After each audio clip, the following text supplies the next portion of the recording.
আমি আমার 2 মেয়ে নিয়ে এসছি, আমার ওয়াইফ নিয়ে আসছি আমি। না না, সারা নিরাপত্তার ঝুঁকি পরোয়া করি না, কারণ নিরাপত্তার ঝুঁকি থাকলে তো আর আপনার যৌক্তিক আন্দোলনে আপনি পাবেন না। একটি ছাত্রের হত্যা মানে হচ্ছে আমার সন্তানের হত্যা। আর সবচেয়ে বড় কথা হচ্ছে আপনি মানলেন, কখন মানলেন? এর আগে তো আপনি বোঝেনই না, কোঠা আন্দোলন কি তাই বোঝেন না। আপনি গয়রহ সবাইকে রাজাকার বলে দিলেন, আপনি গয়রহ সবাইকে রাজাকার বলে দিলেন, রাজাকারের নাতিপুতি বলে দিলেন। আর তাহলে আজকে আমার কোশ্চেন এটা বলে আমার মনে হয় এই শেখ হাসিনা প্রধানমন্ত্রী আমার মনে হয় মুক্তিযোদ্ধাদেরকে পরোক্ষভাবে অপমান করেছেন। কারণ আজকে যখন স্লোগান ওঠে তুমি কে আমি কে, রাজাকার রাজাকার, কে বলেছে স্বৈরাচার স্বৈরাচার, তাহলে মুক্তিযোদ্ধারা কোথায়? আবার দাবি মানলেন, মানতে মানতে এমন মানলেন যে মুক্তিযোদ্ধাদেরকেই একদম পুরো বাদই দিয়ে দিলেন।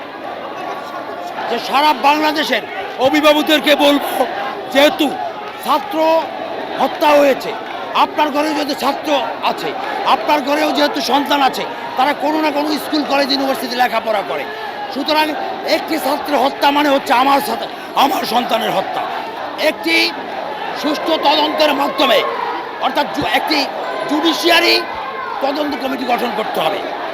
সুপ্রিম কোর্টের অ্যাপিলেট ডিভিশন, হাইকোর্ট ডিভিশনের জাজ, বিশেষ করে এদের কথা বলবো কি, যারা প্রাক্তন যারা অবসরে গিয়েছেন তাদের সমন্বয়ে অনেক চিফ জাস্টিস রয়েছেন অবসরে যাওয়া, অনেক অ্যাপিলেট ডিভিশনের জাস্টিসরা রয়েছেন, সুশীল সমাজ রয়েছে, আইনবিদ রয়েছে, আসিফ নজরুল স্যারের মতো লোক রয়েছে, সলিমুল্লাহ স্যারের মতো লোক রয়েছে, যারা কোনো দল কানা নয়।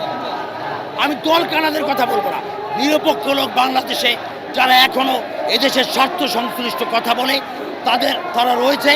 তাদের মাধ্যমে একটি তদন্ত কমিশন গঠন করে এই হত্যার সুষ্ঠু বিচার করতে হবে।